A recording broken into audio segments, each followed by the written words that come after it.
Hello and welcome to the Squeaky Bum Time Podcast. It is Friday, June 3rd. We've been gone for a minute. The season is really over this time. Liverpool, the greatest team of all time, lose in the Champions League in meh fashion. But first, Mike, what do you want to talk about? This is the last episode of the season. We're going to take a break. I noticed that Tifo actually did this. They made a video, a channel I follow, and they were like, we're going on break, and we're not coming back until August 3rd. So I think we're not going to come back until August 3rd. We're going to come back just around then. We will be in the same place. We're going to do a season 3 extravaganza special because I'll be in San Diego. So we'll both be That'll be good. That'll be good. I'll be bringing this microphone, and we'll see about that. The season is over. Real Madrid literally before we go into the actual show, let's talk about this for a second. This is episode 172 of the Squeaky Bum Time Podcast. It has been so much fun being alongside with you, but also some thank yous are in order. First and foremost, everybody here who is still with us, who has newly come along, we see you. We are so grateful that you spend even a minute of your time with us. It's so much fun to have you guys along the way. Big shout outs to our guys at Fan Hub. Russ, we love you. Thank you for all the, what you've done for us in the show. And we would be remiss if not serious mention of Chris and Dave from the Chop Sports Network. Those guys are absolute fucking workaholics. They're awesome. They're building something pretty cool. And so we're really proud to be a part of it. We're happy to be the soccer wing, as we say, of the Chop Sports Network. So we are the soccer wing of the Chop. Yeah, it's a big summer for them. It's going to be a quiet summer for us, but we're really proud to be a part of both of those organizations and onward and upward on to the show. So what did you want to talk about? Every single person who's listened to any minute of this episode of this show is an absolute fucking hero, and I hope that you storm the pitch because we're going to win. But do not do it like they did to Saint-Etienne, where the fans threw flares at their own team's tunnel when they went down, which was great. I was going to say, I'm in favor of that. There's been a lot of fan misbehavior, right? Know what? I'm in for all fan misbehavior. I think you've come to the right place for fan misbehavior. We're going to talk a lot about it this episode. So you've got the Saint-Etienne fans pillowing their own fans with flares. Their own players with flares. This was a playoff game against the second division team at home to stay in the league, and they lost on penalties. So in France, then they do the playoff. The team where the team that's in the league has the chance to stay. Yes. Oh, I like that so much. The Germans more. do that too. Yeah. I like that a lot more. Yeah, but we don't get. Is not an automatic disappearance act. I see. Okay. So, that makes sense. Okay. So if they did that in England, what would happen would be Forest, or maybe Forest would just be the third team automatically. I don't think they do playoff. And then if they did it that way, it would have been Forest versus Burnley. Right. At Burnley. Oh, wow.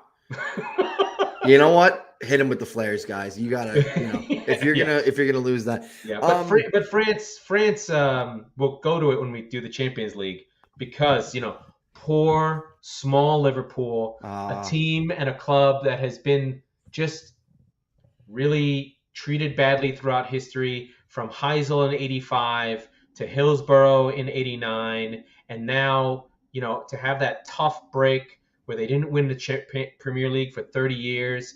And to have Gerrard fall because the pitch, it was a bad pitch, and Mourinho pushed him using his magic force field so that they lost the league. And the fact that they've gotten over 95 points 3 times and still haven't won the league. Poor Liverpool. Their fans, again, I don't know why this happens. Whenever they go to Europe, something happens to them. And this time it was France. Again, they've now had trouble in Belgium, then in England, and now France. And they just couldn't get into the stadium. And it was bad, and I'm sure there were lots of problems. But I can't help but think just all the bad luck that the poor Liverpool supporters have. I mean, it's just bizarre. I don't know how it happens. And then to have the game go the way it went, where Thibaut Courtois fucking stood on his head. But did he really? He did have 9 saves, but only maybe 2 of them were like world class. Like, oh my God. Yeah, but I mean, that's 2 goals, right? Like, yeah, no, I understand. Yeah, and we've said this all season long. They walked right through you at the death. They did things. We kept saying, of course, this will be the time that someone takes out Real Madrid, and it just wasn't true once. Dude, they went the whole tournament. You want to talk about a tough road? They went through the toughest. Like they are the European champions. Like, 100%. For real. Like, yeah. Conversely, look at Liverpool's road. I mean, Liverpool's is just like it's a Europa League. You were never the best. It was a Europa League draw. Yeah, it's silly. So listen, I don't want to be a sore loser. It's no, you're a winner. Be a sore winner. And no. I don't begrudge. So I watched the Champions League final with Liverpool fans in the local bar. So they were a real Scouser was there, and I didn't realize it. I was like, "Fucking Scousers!" And he turns around and goes, "Oi!" I was like, "Oh, who the fuck are you? You're from Queens." But he was magnanimous, and that was cool. But it was not a good game to watch. I mean, look, the final very rarely is, right? Because you've got really the 15 minutes of, sort of like the first round of a boxing match, feeling each other out. And then you likely have a couple of moments of greatness, but it's usually a mistake that's made that's the difference in the game. Last year, the Fernandinho, frankly, just missing that assignment. Well, first of all, the team selection was no. I know. Pep was the mistake, but Fernandinho not being in the role where Mason Mount just passed right through, right? Mm-hmm. There's that. I think about the Tottenham-Liverpool match where the call in the first 5 minutes. 30 seconds, right? Even going back to the Real-Juventus game, which was sort of back and forth. This is 4 years ago now, I think. Who knows? Doesn't matter, but that was back. They're never very good. There aren't many classics. There are moments. Right. Yeah, there's brief moments.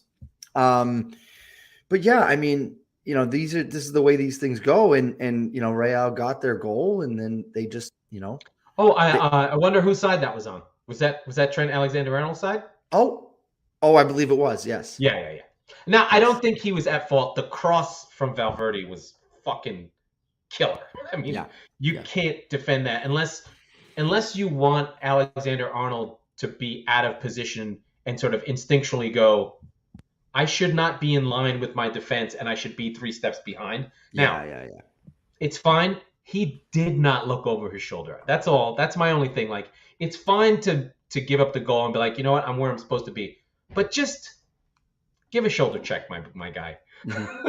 I mean, it reminded me of Cancelo in the Matty Target goal, where Cancelo didn't look. He was just like, I'm in the right spot, but then just gets got. Mm-hmm. Anyway, but Liverpool get through, and I think, unfortunately, the narrative of this game is the poor French policing. They have been, to all the kidding aside, they have been terrible all season.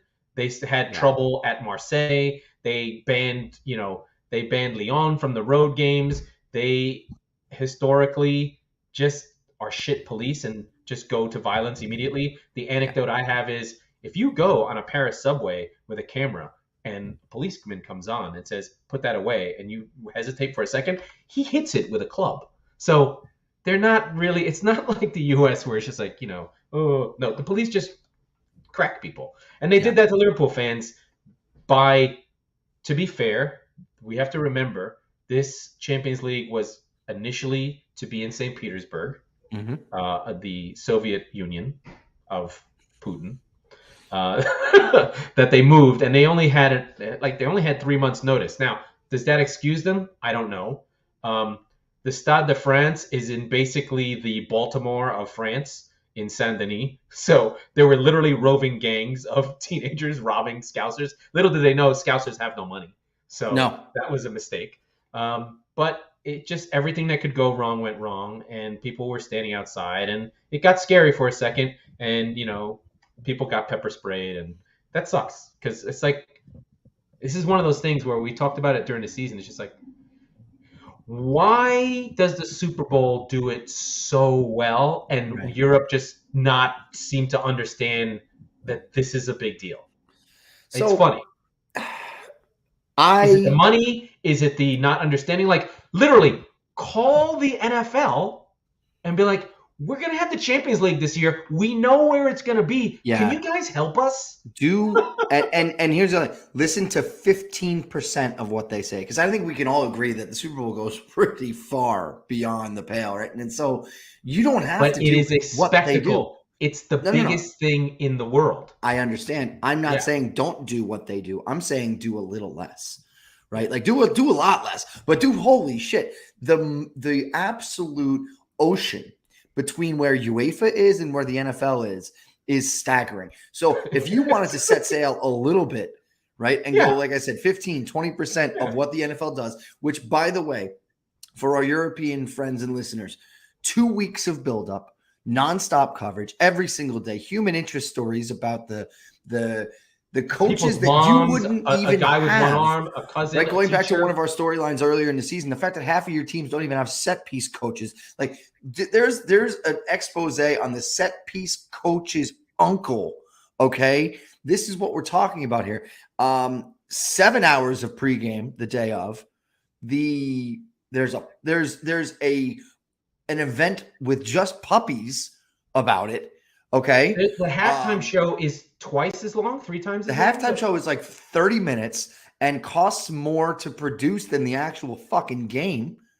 Where else do I? Oh, I don't know. Even people who don't give a motherfuck about the NFL watch the Super Bowl because they enjoy the commercials. I'm going to repeat that. There are people, and you can mock, silly Americans, whatever, who in the tens of millions who don't care about football. This is the only game they watch a year. Watch the Super Bowl for 2 reasons: the commercials and the halftime show. They line up in droves to watch advertisements. Do you have any idea? And now, granted, that is straight away not a non-starter for the Champions League final, right? Because it's only halftime would be the only commercials. I get it. But still, like, you would have that spectacle. Who was that woman who opened the act?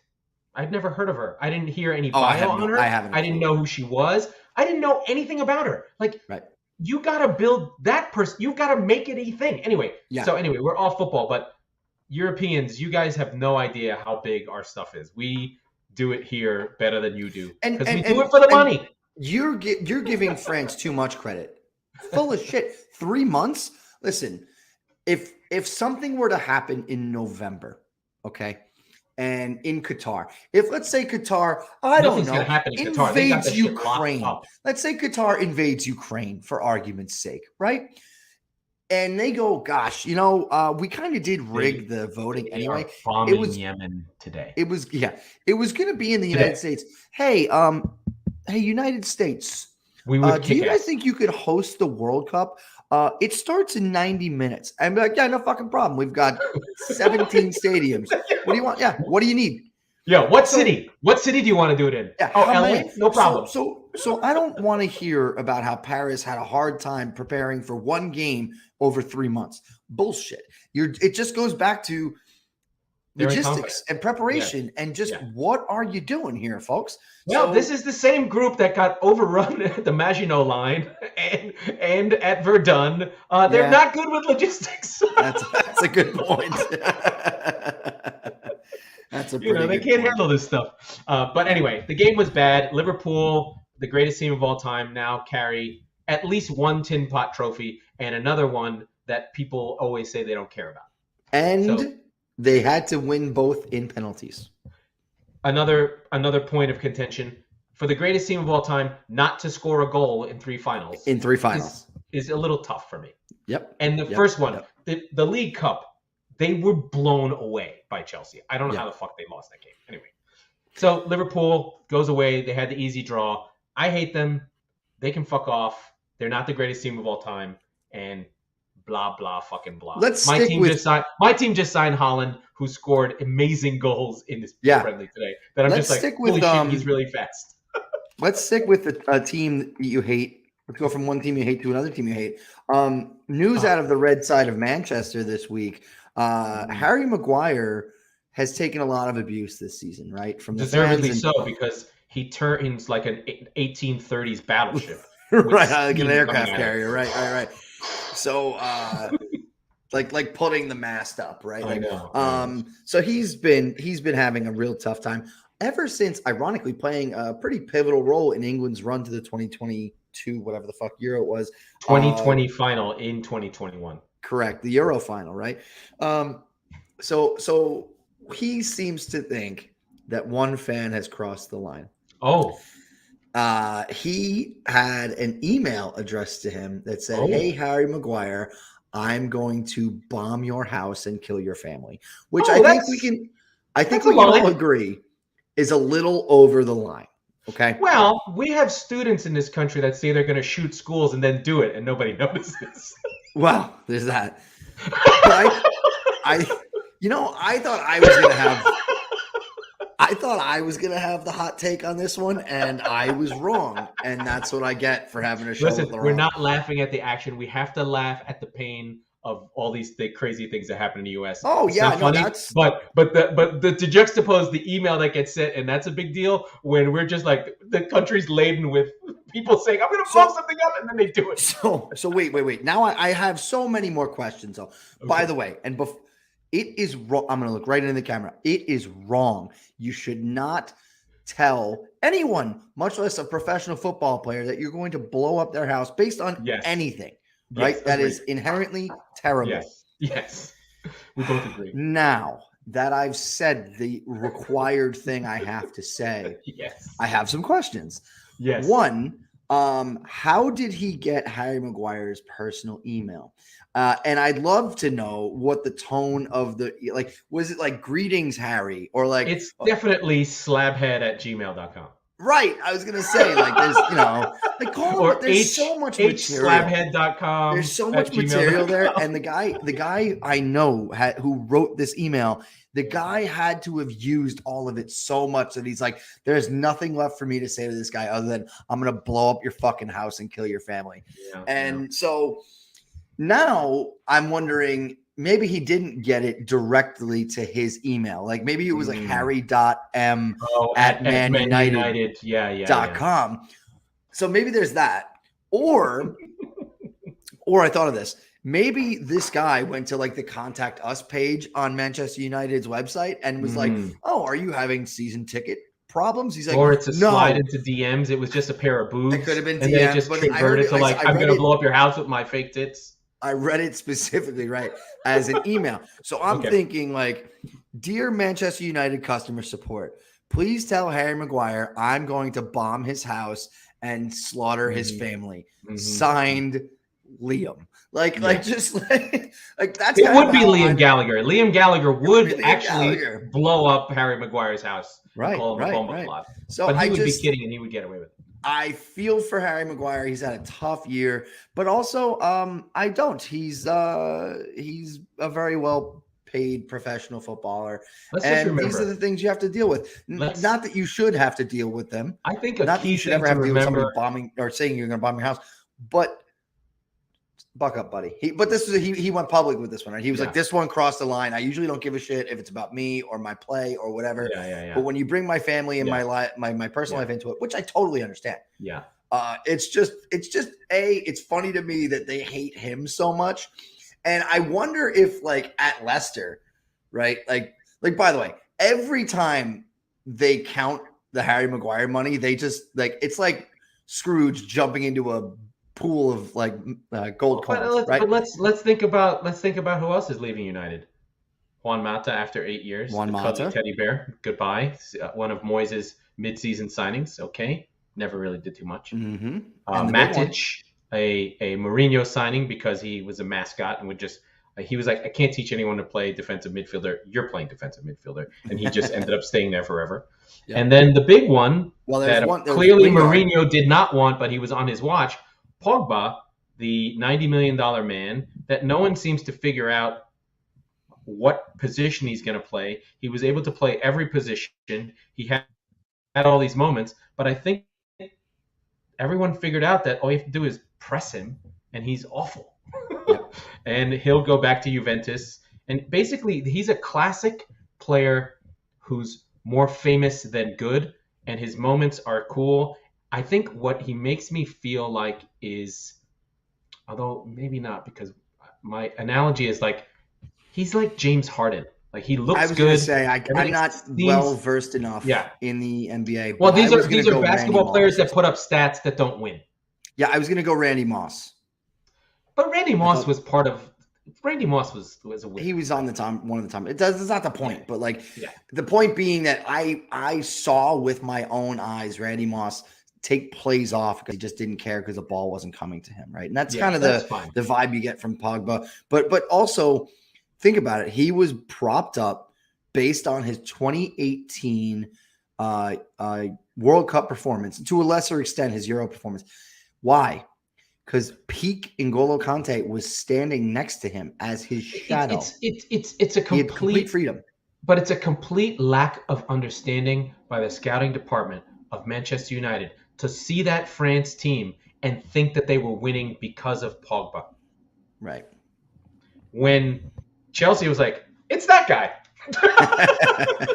You fuck off, Pogba. We'll buy him for $45 million. No. Well, they did it with Leicester, right? Like, that guy's the reason that we're not even close to Leicester this year. Yeah. So Pogba moves on. A failed experiment. They had him for I think 8 years. He's not young. He's nothing. He'll be there in France. I think it's more likely that he gets dropped by France than wins a trophy in a league, depending on the team. I love all the rumor mills of like, did Pep and Pogba talk? There's no way Pogba's coming to City. No. We only have one old midfielder at a time because we're letting Gundogan go. Thanks for scoring the 2 goals in the final. Is he on his way out? Oh yeah, he's gone. Interesting. We don't have old players. You're 31. You're 30. You got to go. So that's what I'm saying. De Bruyne is next. He'll go 2 seasons. Right. We both support teams that very rarely buy older players. Spurs do it. You've done it. Spurs do it as a function of like, well, we can't afford 27-year-old superstars, so let's buy 22. Would you let me just build up to it for fuck's sake? Right. So no, but they usually go with the Steven Bergwijns of the world, right? And they have one great goal or one great game against Leicester, and then it lives on in lore forever, and they fizzle out. But yeah, we struck for 33-year-old Ivan Perisic. We beat out Chelsea, and it was a free transfer. So I mean, we gave him quite a boatload, but it really, realistically, out of that 150 million, didn't cost Spurs a whole heck of a lot. And so he's going to slot in alongside Sessegnon in the left wing back position under Conte's 3-5, 3-4-3, if you will. And it's an interesting, exciting time, despite the fact that he's 33. You look at some of the stats with him, and he's 25. He was on Inter, right? Yes, he was on Inter for the last 7 years. He actually did have that cameo with Bayern on loan. He was actually in the side. I think in the side, definitely on the team in that 7-2 Bayern game at White Hart Lane a few years back in 2019. But it's certainly an exciting signing, and it is a time that not many Spurs supporters have enjoyed in the sense that there is a big transfer kitty that has been literally dispersed to the club from ownership to say, hey, let's go get this now. Let's make sure we don't lose Conte. And additionally, I was running some math, but they could run up 200 million additionally in player sales. Winks, Bergwijn, Sanchez, Lo Celso, and Ndombele, just a couple of the names. Yeah, they could be sitting 25 each. Yeah. Right. Great. They could be sitting on, if you call it 150 that the club is giving them plus another 100, 150, that's a heck of a chunk of change. We're sitting here pretending we're Manchester City for a summer. So we'll see what happens. Paratici has been he's been given the complete green light after Bentancur and Kulusevski and Romero turned around the season. 3 of the best signings of the Premier League, I would say. And now you've got the Champions League and the stadium and everything to attract proper talent. And it's big. We'll see. We'll see. I'm excited. It's huge for Spurs. So one of the things, you may not know this, but after every season, the CEO of City does a hour interview, and it goes through the whole season. It's not Sheikh Mansour. It's the other guy. can't remember his name. Anyway, it's pretty cool. He does the whole thing. So they talked about the Haaland signing. They go through all the clubs. They go through, hey, this is where we are with Melbourne. This is where we are with NYCFC. Both. So at one point during the last 18 months, City had 5 teams in the City football group that were champions, which is pretty cool. Yeah. So Melbourne, Mumbai, Troyes, and another team, and the women's team, and all these things. So just call me a the team's doing well. But one of the underrated signings was the Alvarez signing from Argentina. He had a 6-goal game the other day. He had a double hat trick, 3 in one half and 3 in the other. So City basically rebuilt their strike force. So now we'll probably have Haaland and Alvarez on the team, and that'll be enough. But they were talking about 2 or 3 others, so City might be in the market as well. I think we're going to see more of one of the themes that we picked on during the season is the money that the Premier League has coupled with the weakness of the other leagues. I mean, you're just seeing a level of weakness within Inter and Juve. Maybe they're doing better. Barcelona, Real Madrid. I mean, Real Madrid still needs to reload. They did not get Mbappe, which means they probably got a big wad of cash burning in their pocket. So they'll probably come after somebody. I don't know who it'll be. I'm thinking it might be Mane or Salah. Good names. Mane is going to go to Bayern. He's already agreed to terms. Oh, so that's right. a big one. That's a big one for Liverpool. You never know. All these things start chipping away and your team starts to decline. You never know. We don't know how much each one of those players makes a difference too. Let's hit on that money point that you just made, because the old fucking chestnut is, City just spend to win titles and this is nonsense, whatever. Hold on a second. They're making so much money as a function of their Champions League revenues, even though they got knocked out in the semis, winning the Premier League title, right? Like, they are getting so much money. I don't have the numbers offhand, but they're in the top of the money league. It's cartoonish. Yeah. Right. But and so even the arguments have been that they are getting a lot of money from internal sponsors, right? Things that the actual sheikh owns, right? Sure. Not all of them. I think they would be glad to replace those, because if it indeed is cooking the books, the second you can go past that number, you're just like, all right, fine. I don't want to cook the books anymore. I'd much rather have an actual sponsor. And I think that's what'll happen eventually. Listen, City can. I go through Twitter and Real winning and whatever, and I have these questions all the time. When is it okay? What is how far back is your money good? Right. Is it 1950? Anything you made before 1950 means you're allowed to win? Is it Liverpool in the 70s? Is that the cutoff when they were the richest team in the world? Or is it Man United in 1995 because they were there? Like, what is the glory line? Like, if it's 2004, am I out? Is my winning not valid? Like, who gets to decide these things? Why is Chelsea? Why does Chelsea get it? Yeah, like, I understand there is a money thing. I totally understand that, but I just don't like it coming from Real fans. But it's naive. Literally funded the fucking team. Like, shut the fuck up. It's just naive, right? Like, how do you think you got here? Real Madrid. Yeah, I'm sorry. Playing by being clean. Yeah, I mean, come on, right? Like, and by the way, getting back to the unrivaled strength and financial prowess of the Premier League relative to others, I just said Tottenham Hotspur, the literally most frugal team in fucking European history, setting records for not signing players. Yeah. Now are going to have somewhere between 150 and $300 million. Or Villa waiting for them. Villa getting guys on freeze that are just like at the top of the level. I'm going to put it here first. Y'all want to look into the camera. Luis Suarez will play for Aston Villa. It's going to happen. Oh, that's a good one. Yeah. He's just going to. They're all going to go. He's going to be like the off the bench guy. They'll let Ings go, and he'll just go and play with Coutinho. But that's Aston Villa. Aston Villa, yes, European champions in 1982. And I'm going to go to my other friends that are European champions that are now in the Premier League. Mm-hmm. We have our friends from the championship. Unfortunately, I did tell everyone to watch this game. It was terrible. Nottingham Forest, join us in the Premier League this year. It's going to be so much fun next year. It's going to be another great team. I don't think they're not good like Brentford are good. They're more of like a wow, they made it. They're not. No, I think they'll go back down, but they're not going to be Burnley. They'll be in the fight. They're not going to be Burnley, no. So, but they made it up on and you want to talk about some dubious penalty calls?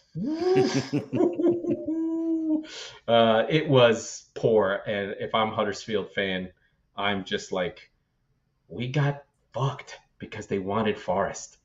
Yeah. They had VAR in the game and didn't use it. But the less talked about that game, the better. It was it's fantastic that they went up, but whatever. What else do we've got? So we've got Forest in the league. We've got bombing Harry Maguire's house.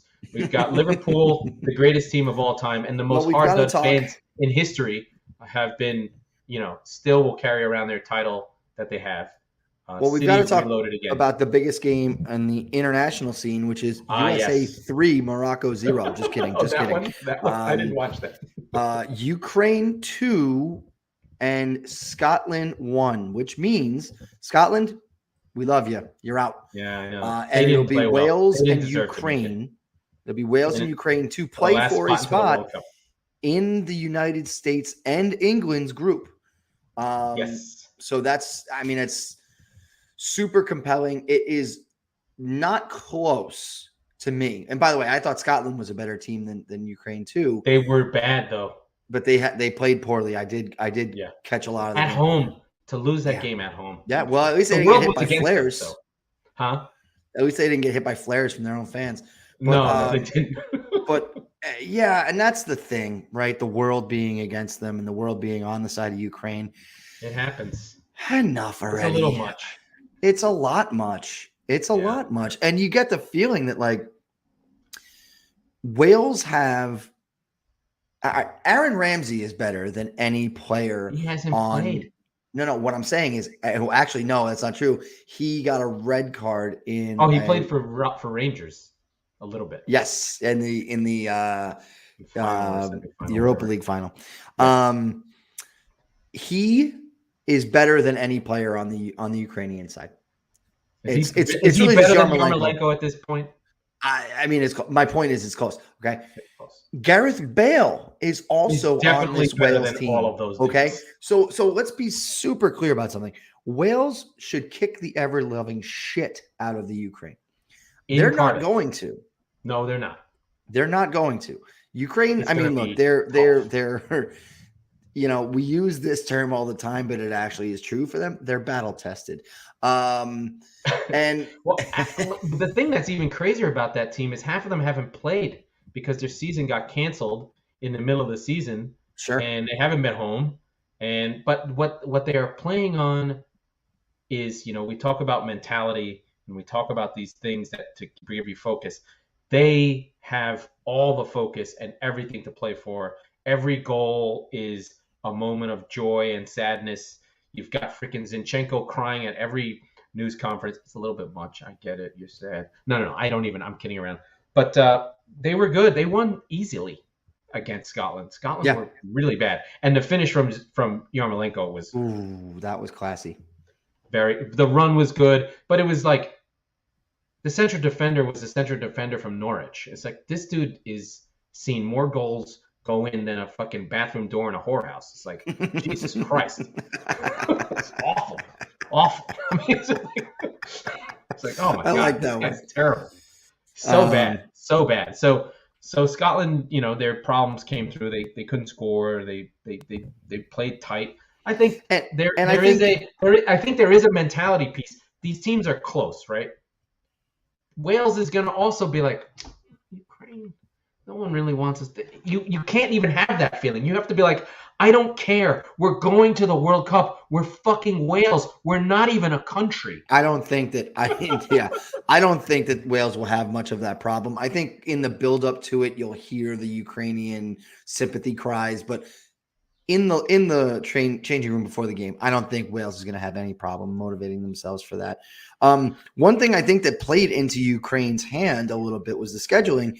The best player on the field had just played in the Champions League final, Andy Robertson, 3-4 days earlier. So there's no saying. And by the way, Tierney's been out for ages. Yes, and Tierney was out. I want to circle back to Liverpool for a second. They played so many games this season. 64, 65. They got the shit kicked out of them just by, and this is not to give that German lab experiment any excuses to go proliferate bullshit around in press conferences. But the point is that caught up with them. And they did a good job of getting Luis Diaz in and getting some depth. But you need it everywhere. I mean, look, right? Like City is too deep everywhere on the field. Maybe aside and City collapsed down the stretch. Right, that's what I'm saying. City's too deep down the field everywhere except for probably Ederson at a Premier League championship contender level. I'm not going to say best in the world, right? But like Kyle Walker is not the best in the world, but he's a very, very good defender, and he's not your first choice. Yeah. Right. So he is City's first choice defender. Well, because you have Cancelo on the left then. Fine, whatever. But the larger point still is that they are depth all the way through. Liverpool did a good job of having that depth for their famous front three. Now they've got Jota, now they've got Diaz. So you've got a kind of a five-headed monster there, and you just pick however many of them you want. But Thiago can never stay healthy. Henderson was banged up. Van Dijk, Trent Alexander-Arnold, and Robertson all missed games, pivotal games down the stretch. And so it just the runway was just too long for them. They are let me be clear, they are one of the most entertaining and best teams in Premier League history. And when I say one of, I'd say probably top 10, right? I was thinking about it. I think I said it on the show about a month ago, like, the Invincibles are not one of the top 10 teams in Premier League history at this point. They're in the top anymore. 10, but they're not the top 5. No. They might be 10 because yeah. they're right. If you go one season at a time, it's like 6 United teams, or sure. maybe I mean three season windows. There are 3 Liverpool teams that were better than the Invincibles. And you're talking about point totals. Oh yeah. We're right. And so, and you can do eye test and the narrative too. But I'll throw Liverpool a bone here. They had the deepest, toughest schedule, aside from their Champions League run, which was a fucking playground, but. They really, really had to go after it. They had to play the FA Cup final, 120 minutes and then penalties at Wembley, right? So it is worth mentioning that, yes, they ran out of gas. No, they did not. That's the reason nobody's ever done the quadruple. That right there. Because you have to play 65 games. It's not possible. Right, exactly. So although it's getting close. It's getting like the last 2 seasons down the stretch in March. City and Liverpool were there to try and get it. Yeah, because they played in the League Cup, didn't they? Yeah. The key thing is you've got to win that League Cup. Without winning the League Cup, then you can't. Then you can't get the rest of the bullshit. But it's that down the stretch thing where you're trying to win the league. The FA Cup final comes. You get the extra game like on a Tuesday before the final weekend of the season. It's just like that's really hard. I mean, listen, I can be fair. I mean, like. Tottenham and Chelsea and Arsenal really had good seasons, right? They really did a good job. I mean, there's 5 teams in the Premier League with over 30 wins, with over 20 wins. Those are, when you have 20 wins, you're putting a bunch in the bank, right? Like that's really the sort of benchmark. When you get into the 20s, depending on how you draw or win, you can push. You can push. I mean, granted, 20 wins is not going to get you anywhere, but 25, you're there. 20 wins gets you in the Champions League. For whatever it's worth. I was going to say the European places, right? Yes, 20 gets you into the European places for sure. Yeah, and that's a bigger deal to West Ham than it is to Arsenal, I suppose, or Tottenham, right? But no, that's a big deal. And again, financially, what you're doing is you're taking, in addition to all the money that the Premier League takes by itself, TV contracts, all this stuff. It's twice you now as big have as 7 teams. But you now have 7 teams, I think 7, right? Because the Conference League, who get to go and ply their trade around Europe and collect more and more and more. And it's more than likely, unless you're Tottenham. It's not a lot. Those lower level leagues they're not worth that much. But what they are worth is if you have a contract with a sponsor, you get an extra few games. You get Europe. But that's what I'm saying. You can sell to another country. It all adds up. And the point is that the gap just continues to widen to the point where West Ham is probably one of the 10 richest teams right now, over the last 5 years, so. West Ham is probably bigger than Inter. That's what I'm saying. Yeah. That's what I'm saying. And it's actually been fun to kind of watch Italy sort of be up for grabs now because the teardown of Juve and Inter kind of being up for grabs. And you have it like it always used to be in Italy, right? Where you've got the Milan clubs and Juve and the occasional Napoli or Fiorentina or something like that crashing the party. Lazio. Or Salernitana next year. But no, I mean, it's been kind of fun to see that revert back to 10, 15 years ago, but it's because of all the wrong reasons. It's because Juventus is falling on hard times. It's because Inter they won the title and then didn't even get to celebrate before Conte left and they sold Lukaku. So, but Inter were there, right? Like Inter are after Liverpool are the best second place team in Europe. And they were ahead of Milan. Yeah. They were ahead of Milan on expected goal difference. So they actually, in terms of level of play, they were up there ahead of PSG and Chelsea. So Inter were really, really good. They got too many draws and probably they're the second best second place team in Europe, right? Is that what you're saying? Yes. No, I agree with that. And I don't even think it's particularly close, right? Because you've got I'm not even going to pretend to know who finished second in the French league, but second place in the French league. I don't even know. I think it was either Rennes or was it Monaco or I was going to say Marseille. Marseille. It was Marseille, but they finished 15 points behind. Yeah.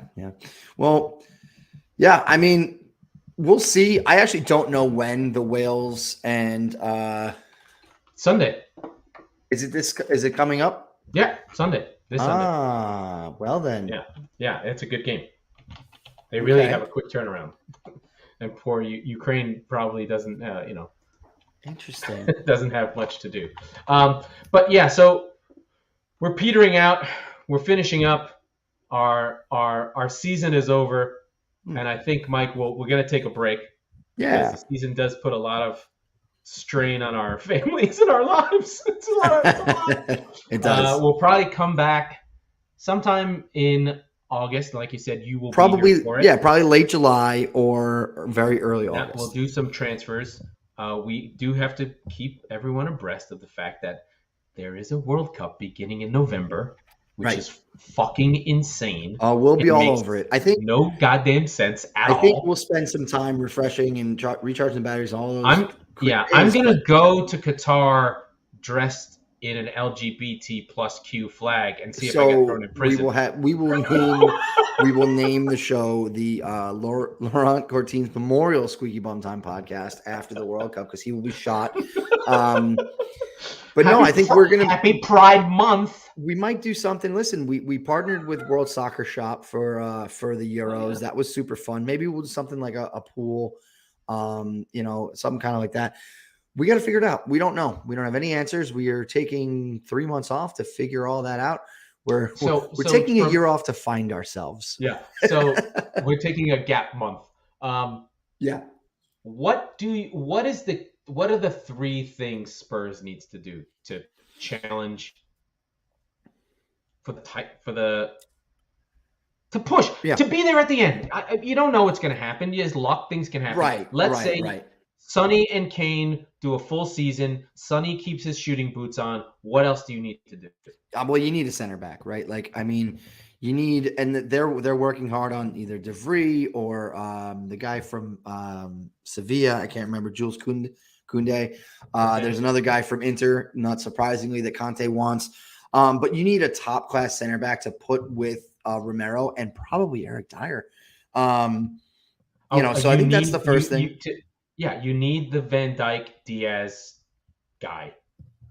I think that's Romero, by the way. I think we have him already. What we need is frankly, to but be a defender. level. Romero's an on the ball guy. He's not a calm, cool. Oh, but he leads in tackles and all that. He does. But I'm not. That is the numbers 1, 2, and 3 priority for me. Okay.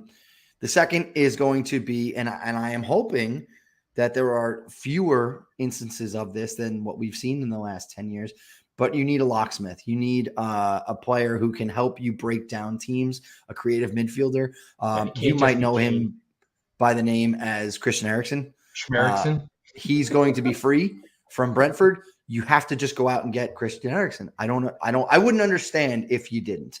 I wouldn't get Eriksen. I would get somebody else, honestly. That's fine. And I don't think Eriksen is the full-time answer either, because the way that Conte likes to play, he actually doesn't.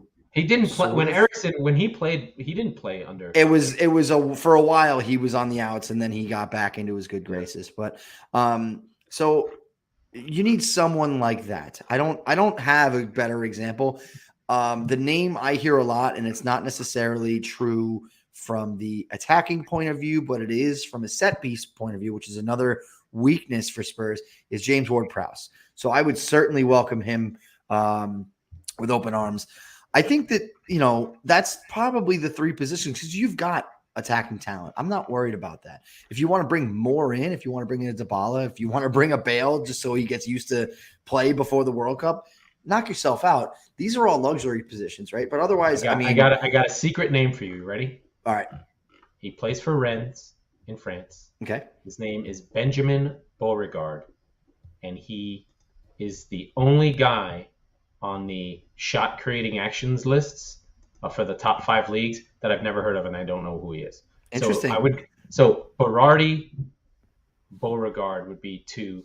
Iker Muniain, these guys at Club Athletic, they never leave because they're just not allowed, because they only have 5. They have the ethnic they have the ethnic thing for Bilbao where you have to be Bilbaoan, and if you're not, so you just stay. Yeah. You're just like, well, you get a premium for just being who you are. So that's one guy that I would look at, shot creating actions. The number 1 guy was actually Dimitri Payet, which of course we know. That's hilarious. Available. No, I don't. And then another option could be Luis Muriel from Atalanta, who's a little bit mercurial, a little bit weird. He's the right age. Well, he's old. That's not, but he's awesome. I'm not sure, especially with Perisic joining the ranks. I don't know how much more attacking talent we really need to go out and spend on. Now, I'm also the guy who tweeted today that I would love to spend $50 million on Ivan Toney. But they need a guy. They do need a guy, a different guy, to go with that group up front. So I think they do, but I think it's Kulusevski. I think you have that guy. So I'm not too concerned with the front line. Maybe Berghaus, who doesn't want to go down. I was thinking something like that, like a Chris Wood, like a Danny Ings, something like that. So, But here's the thing. If you're going to have a center back, if your spine essentially is what you're saying is a center back, basically number 8. I would want to replace Højbjerg. I want a guy who pass the ball forward. I want Højbjerg out. And I want a version of Højbjerg who plays for Denmark. Will you just pass the ball forward, please? Yeah. Well, I thought he did well with Bentancur in the second half of the year. He's there. I forgot. You're right. So I do like that one too. But again, how much better could you be if you level up Højbjerg, right? And I don't think Højbjerg is going anywhere. But I think just having the squad competition, the number I've heard someone to push. 6 or 7 new signings, which for Spurs is like Is Skip available? Or is Skip's going to come back from injury next year. He signed a new contract last year. He's one of the most bright young talents in England. Awesome. So there's a lot there. You need a right back. Emerson Royal's not the answer.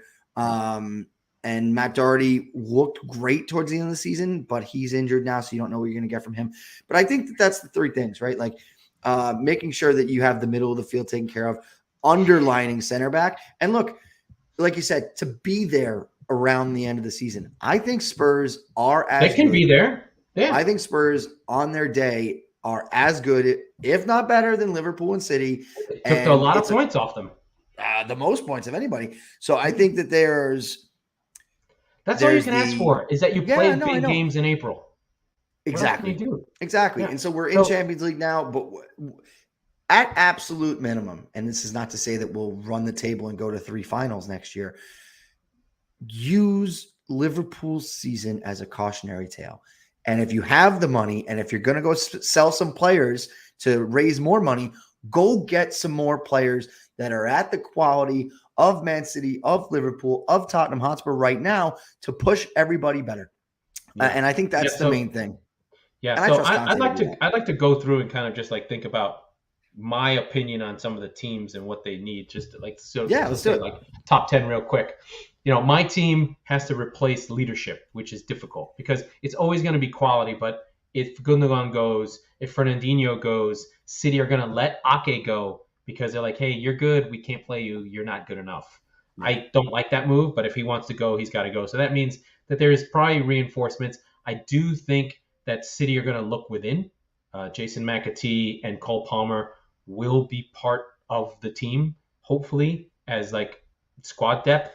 So I don't know that there'll be that much attacking need. It'll be the lunch pail guys, but lunch pail guys on City are fucking incredible, right? Like Rodri doesn't seem awesome, but if you're a City fan and you watch him, you're like, holy shit, he is incredible every day. It's like I used to like Højbjerg, and I'd be like, if Spurs had Rodri instead of Højbjerg, they'd be like 15% better because he takes everything on the turn and makes all the attacks just go. We have a Rodri now.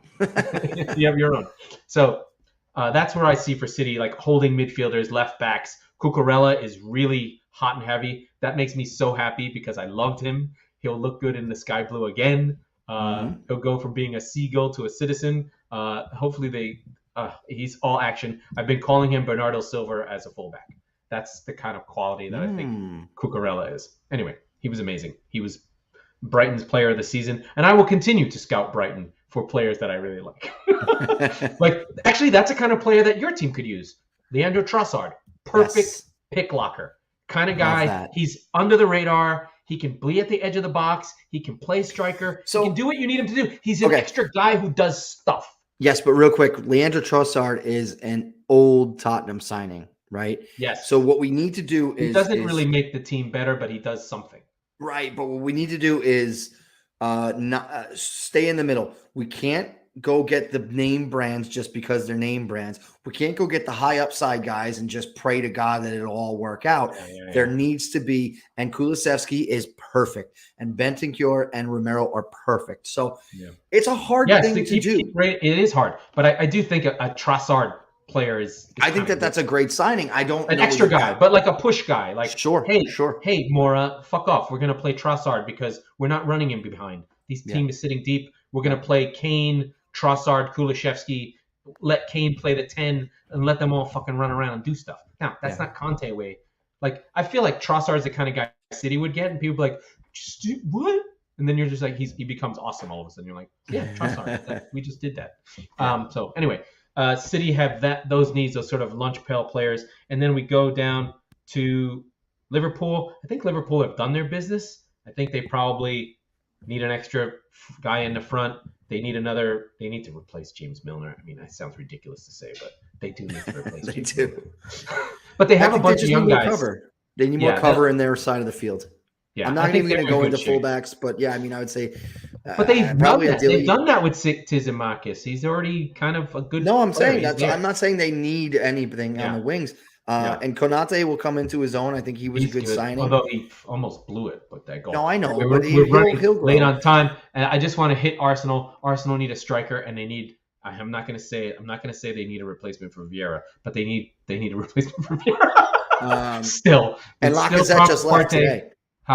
I saw Lacazette's gone. He left on a free. If they don't shell out $50 million for Gabriel Jesus, I don't know what the fuck they're doing. They should absolutely do it. It's a perfect play for them. City, but they may actually want Zinchenko too. I don't understand. Why does City still want Gabriel Jesus? Because Pep likes his work rate. He's a worker. Fine. He's a good version of Danny Welbeck. Yeah, no. I understand all that, but like you just Arsenal, signed. They're dumb. Don't go for Jesus. Go for fucking Watkins. Watkins is the better player. That's Watkins. Anyway, but that's just I wouldn't like that at all. Yeah, if I'm Jesus, I go to Brighton and I just go, you want to see somebody score some goals? Watch XG motherfuckers? How about actual G? Yeah, I'm an actual G. So Arsenal, we need a striker, and they need the same things. Probably cover here and there. Just a veteran leader. They need a real like midfield general. I don't know where they float from. Do they need Højbjerg? He would never go. Do they need Ward-Prowse? Some kind of like steely, strong, good. What sucks is Fernandinho's too old. They actually need Fernandinho from 2 years ago. Well, they need what they thought Xhaka was. Right. Or what Xhaka thinks he is. Exactly. Right. A leader who's not a leader, who doesn't suck. And then we talked about your team and United. Just that team's a mess. How much time? We don't have enough time for Manchester United. Yeah. But there's guys. But maybe that's a guy for your team, Jesse Lingard. He's an extra guy, like a push guy. If he doesn't go to West Ham, he's an idiot. Oh yeah, no, completely. Yeah, they loved him. Moyes wants him. Anyway, we got 5 minutes to go. I'm done. See you in September, as the lunch lady says. No, in August. Yeah, we will do it. We will be side by side. It'll be our first show in the same location, I think. I'm hyping this up for something that's probably going to be terrible. But terrible. Yeah, no, that is a wrap on season 2 of the Squeaky Bum Time Podcast. As they say, let's get out of here. Season. That was the Squeaky Bum Time Podcast with Mike Salerno and Laurent Cortines. We are the football wing of the Chop Sports Network and Fan Hub. We record on Tuesdays and Fridays, so you never miss a show, except from now on until August. So leave your comments, your reviews. We love you all. Thank you so much. We'll see you on the flip side when my hair is even grayer than it is now.